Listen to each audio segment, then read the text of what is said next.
Hey guys, it's Timmy. I got something really cool to show you guys this time. I'm really excited about it. This is 3 old tech dudes.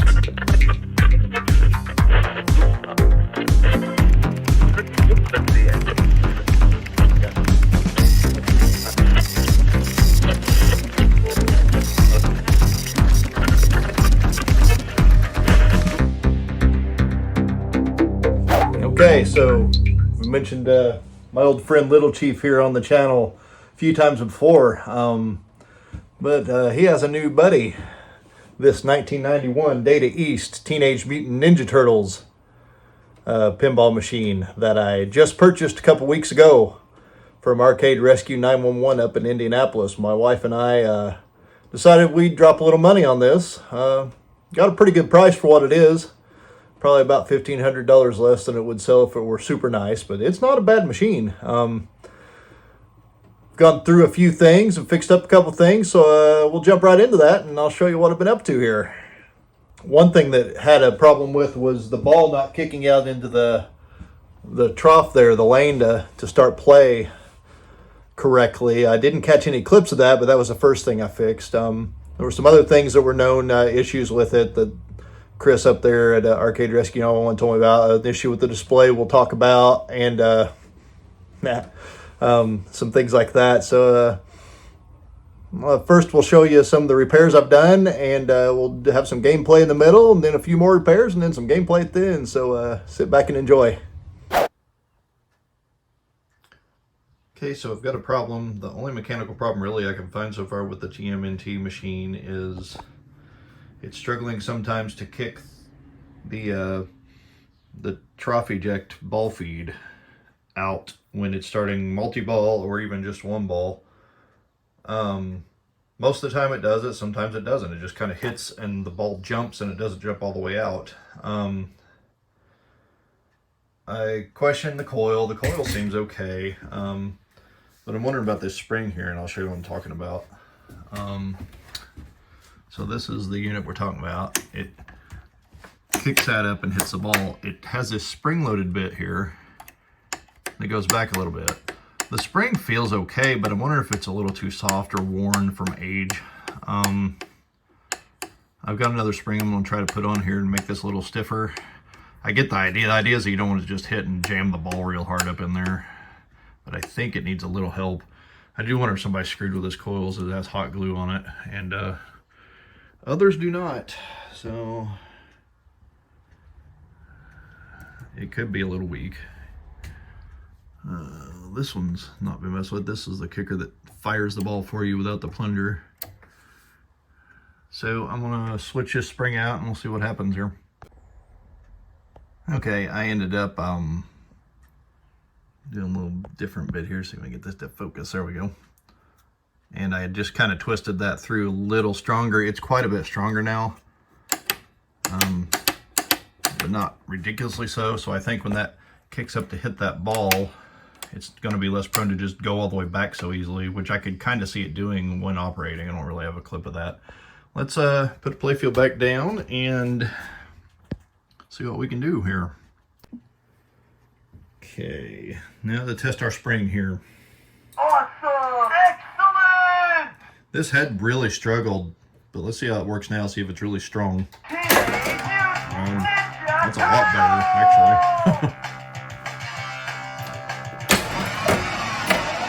Go ahead and move the ball and see what happens. It should kick it back out again. Shoot again, Yep. dude. Good job. Good job. I think that fixed it. It was happening like every other ball.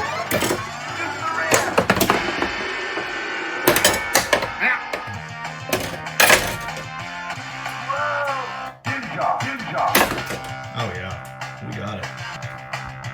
So now we'll move on to the display. So it takes a good 5 to 10 minutes for this to work fully. And it starts on the left and slowly fades across. You can see the other edge of it sometimes. I'll just show you. And this could be a low voltage issue supposedly, so we'll check voltages is all I plan to do. Otherwise we'll just have to consider finding a replacement, I guess. see how it works there.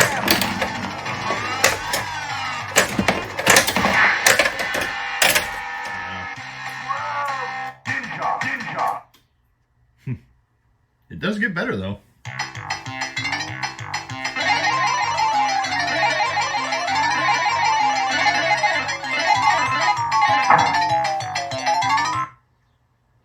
Bummer, dude. Champ. No.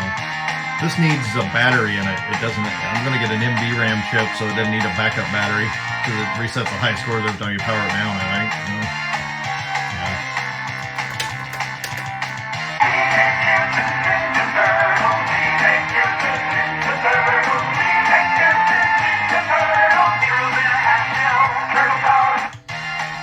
Yeah, we turn this back on a few minutes, that display will be fully working except maybe the top line, and from then on, I mean, it's usable. Now you can see several minutes in that we've got the display mostly completely working. You can see the refresh a little bit in the camera there, but it's only flickering right at the top of the middle, and even then it's not bad. You can see on the on there, you know. So it's something to resolve later, but no, we've got the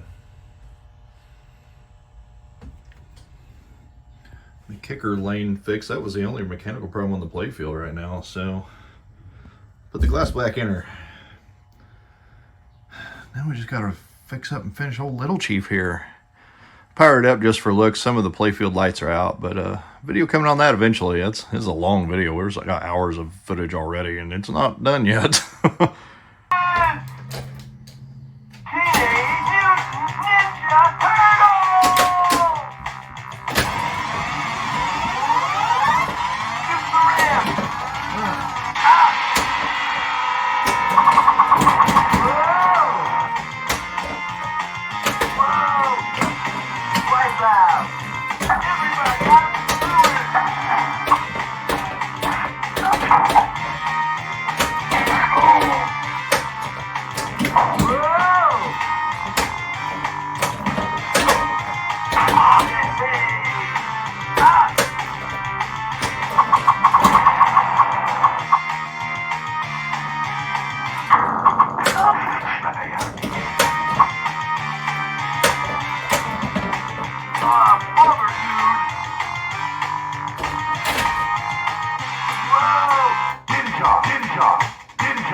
New high score.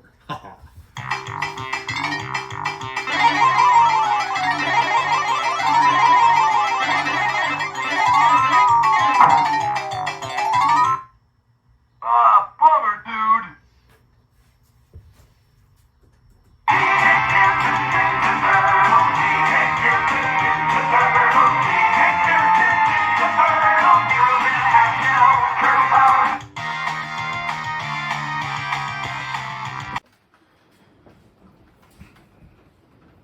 So I ordered the NVRAM upgrade for the TMNT machine here from Pinitech. This is something that Chris at Arcade Rescue 911, you should check them out, they're in Indianapolis, suggested. I'll talk about why here in a minute, but I thought I'd unbox this. Paid $24.95 plus tax and or plus shipping and tax, or yeah, plus shipping, whatever. Okay. Came with some instructions. Recommends all boards be installed by a professional. Well, test charge used for operating instructions provided to use at your own risk. Liability stuff, good call. Smart move. Okay, what we got in here?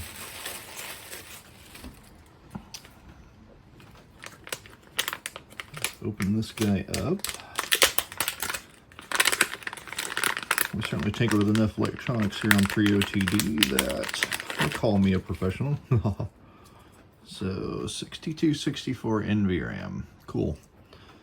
This replaces, oh, and it has a extender, I like that. Okay, let's get to that in a minute. Let's look in here and see what the paper says. This gives us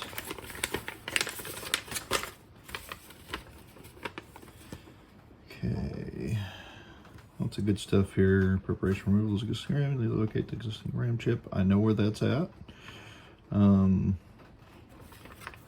My CPU board or main board of the machine does not still have the battery pack. So when you start this machine, you have to, it has to be set up basically like if I want to set free play, all the high scores are lost every time you power it off, things like that. So when I purchased the machine from Arcade Rescue 911, it had the manual with it, which is great. So Chris up there showed me this at the time, but the chip we need is on this board here. Yeah. Well, it shows you that the CPU board is here. Anyway, let's get the backboard open and have a look. Okay, we'll take you to their opening the backboard. On this machine, and probably other Data East and Sega machines that came after that, the backboard key is on a hook inside the coin door. Next up, this opens a latch that keeps the back glass from being moved upward, which is how it doesn't come out. And this always makes me nervous. I don't want to break the back glass. It's in nice shape on this machine, so that is unlocked. Lift up here. Very carefully remove this.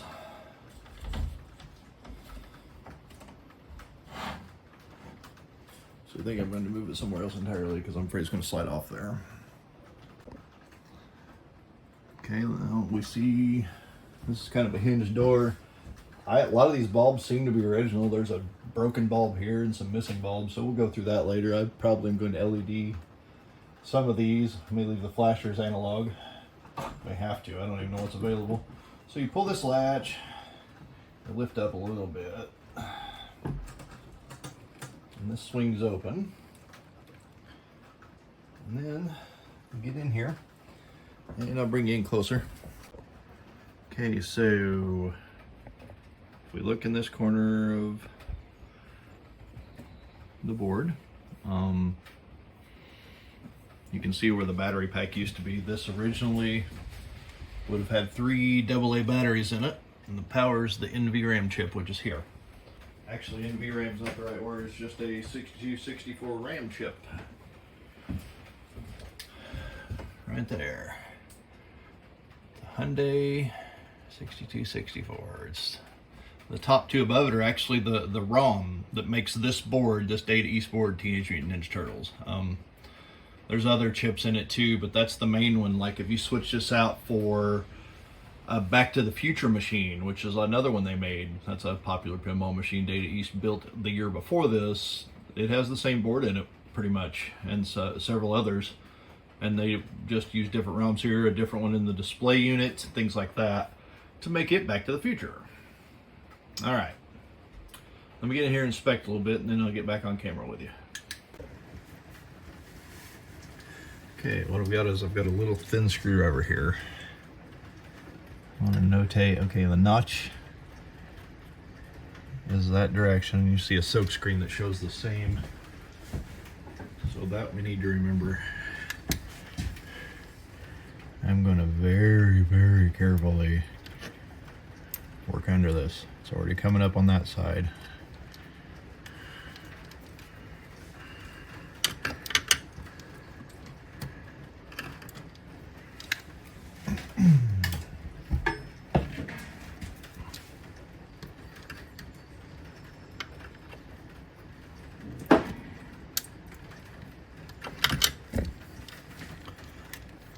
A little bit on the other side, I think, too.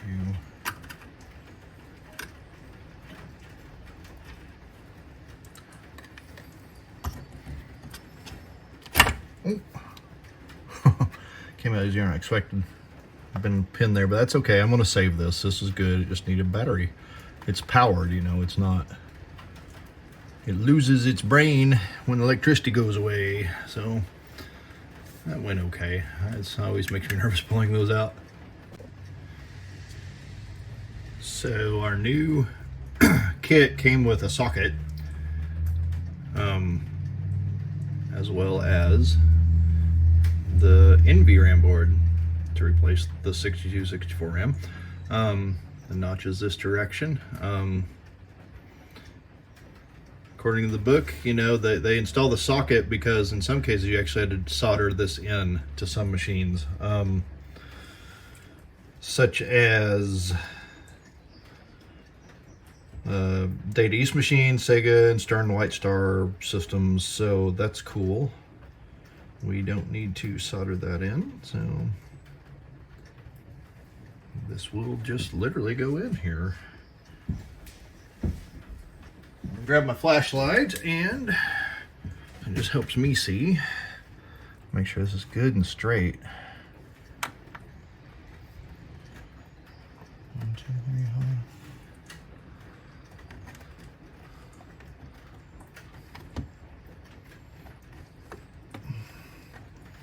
4. Oh, I don't like how much force this takes.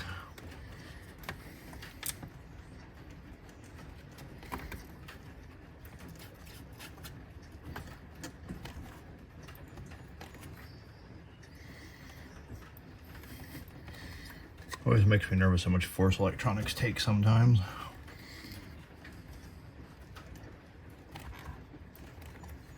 You see the whole board flexing in.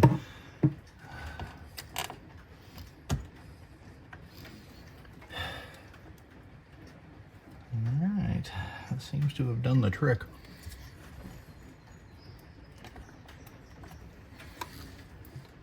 Notches match, yep. See how the silk screen on the back and the notches are all the same direction. I feel like it's tilted out a little bit at the top. It's just the angle of the pins. Should be good. Well, moment of truth. We're going to power it up. I'm going to wait a few minutes, let the screen come up, but because, you know, the aforementioned screen issue, it's the test we're going to do is we're going to set it in free play because it comes up factory default with insert 2 coins, 2 credit, you know, so 2 quarters for a credit, 50 cents. So let me get it buttoned back up here, at least the outer door shut, and we'll power it up and at least see if we get the voice indication. Okay, guys, let's see what we got happening here. Let me close the door. We'll leave the back glass out for a minute.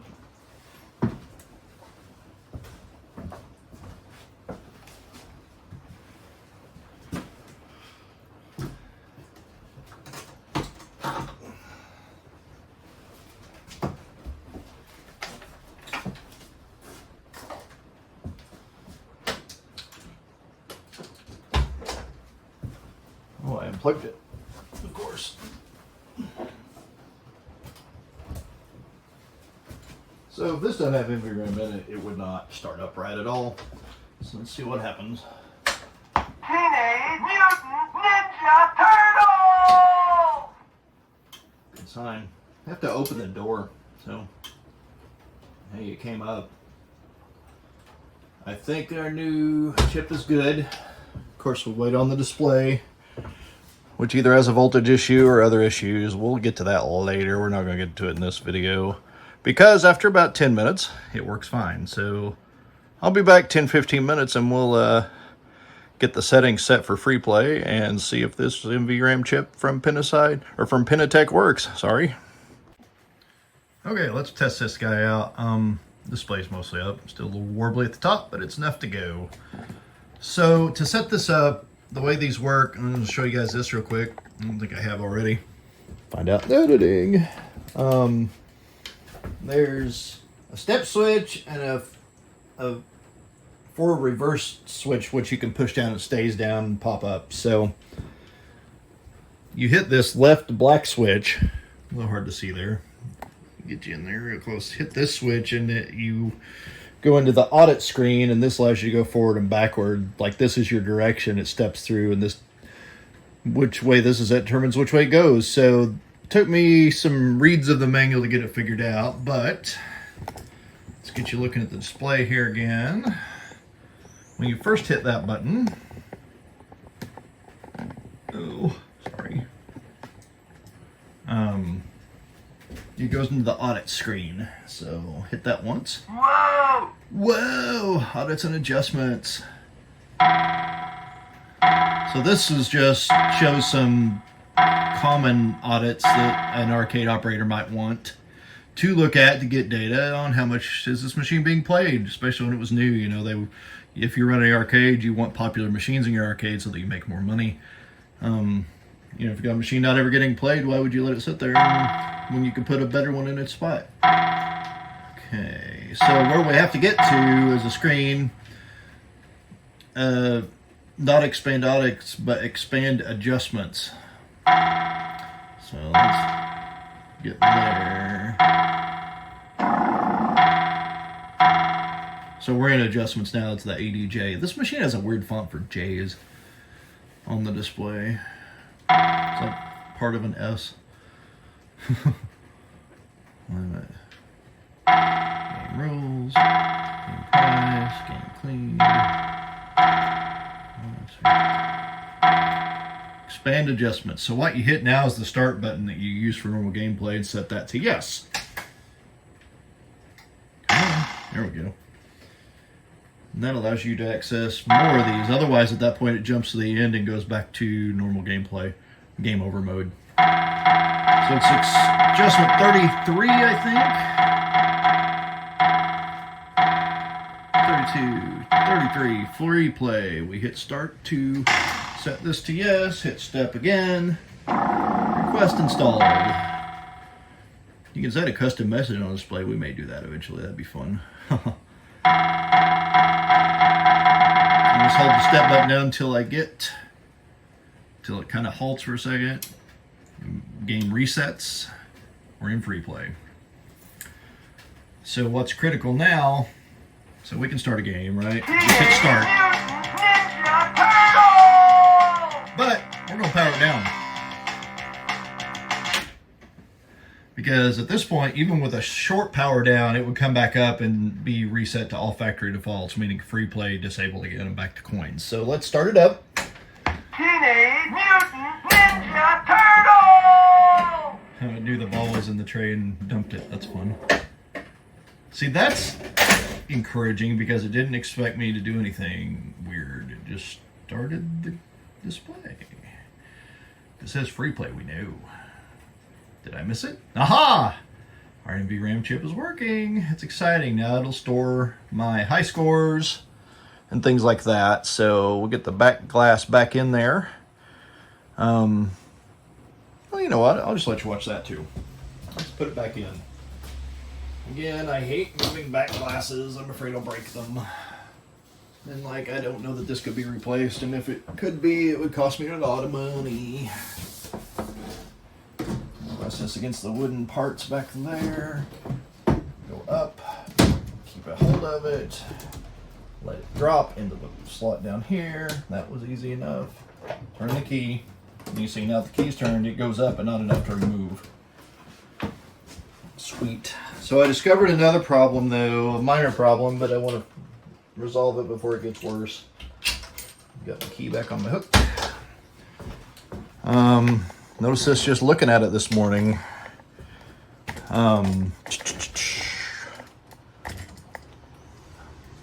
See if you guys can see it. My flipper is broken on that side. It's got a crack starting at the bottom all the way around under the rubber along the top. So immediately I'm like, well, I want to replace this with a Data East style flipper. This flipper is, I think, the same as Williams flippers and some others, but I want it to still have the Data East logo. So I looked online, and for about $6, there is somebody supplying these. So we'll get that on order and do a video replacing that around the corner. Probably need rubber soon. This rubber is holding up okay. None of it's broken. So I'm going to hold off on that for now. Just play and enjoy it. So, very cool. I thought I'd play a game on it now that we went through that work.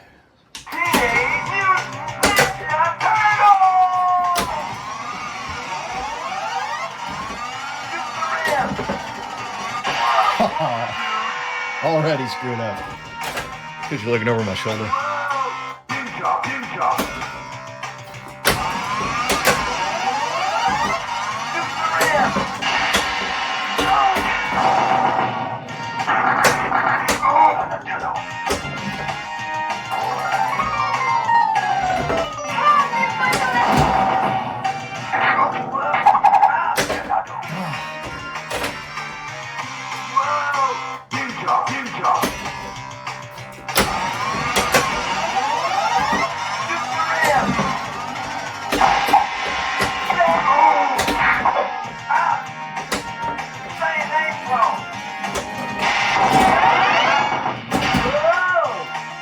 April.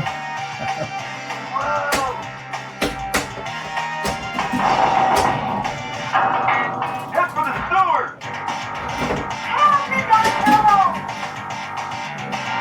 Say April! Head for the sewer!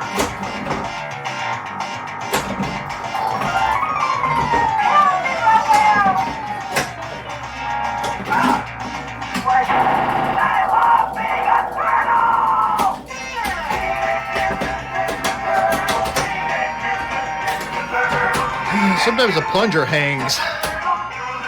Dang it. Something else I gotta resolve. There we go.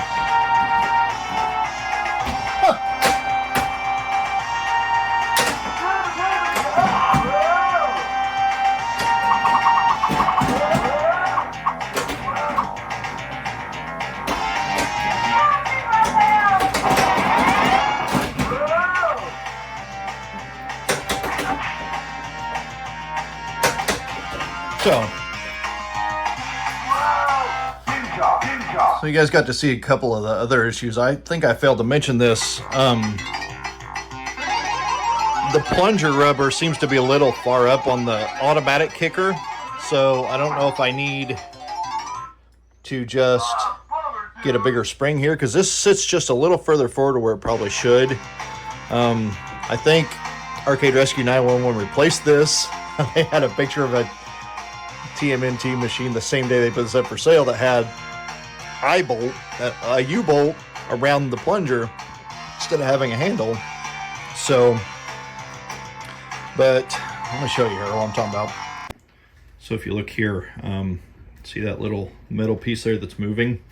The plunger sits behind that, and that's on a coil. So when it wants to go into like multi-ball, when I went in the sewer, you know, everybody out of the sewers, etc. That, when it's back all the way, will easily kick the ball all the way up a ramp and around the corner. When it's like this too far, it will not. And sometimes you fire it, you know.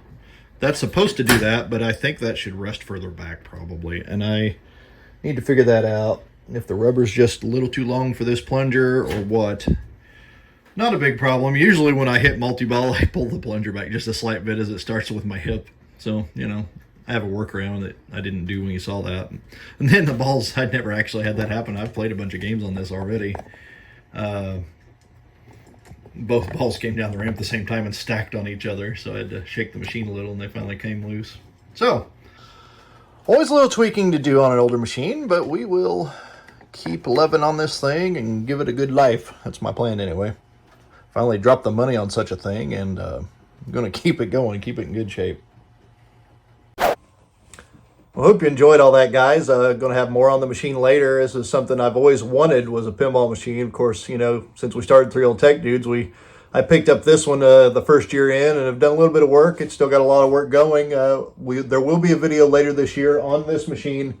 It's not ready to go. Got a lot going on with it. So, but it's in the process of restoration. It will at least power up and light up right now. Some of the bulbs are out due to work I'm doing on the playfield, but gonna fix that one up, and then I'll have two good ones. Really enjoying this new hobby I've picked up in the world of electronics and technology. Just these things are just works of art. They're really, really cool pieces of equipment, and we'll have a video in a few weeks, probably of my visit to mine and Nathan's visit actually to the Louisville Arcade Expo. We went again this year after having not gone since 2019, and some other cool stuff. Hamfest I visited, a vintage computer show I visited in Indianapolis. So stay tuned. We got a lot more coming. You'll see Nathan and Justin again. We've all just been busy. In fact, they've both been over and played the machine at one point or another. Justin actually helped me move it in with my brother-in-law Mike, not Micah. So yeah, a lot going on. Don't forget us. We're around. We just start hitting videos obviously we used to. We'll try to do better. Till next time, I'm Timmy, and for Justin and Nathan, this is Three Old Tech Dudes. Thanks for hanging out with us here on Three Old Tech Dudes. Please subscribe to us here on YouTube for more tech old and new, tinkering at the workbench, repairs, ham radio, electronics, computers, and more. Please like this video and share 3OTD with your friends to help us grow the channel. We tweet at 3 Old Tech Dudes 1 on Twitter, and you can keep up with us on Facebook. Just search for 3OTD and look for our logo. Thanks so much for watching.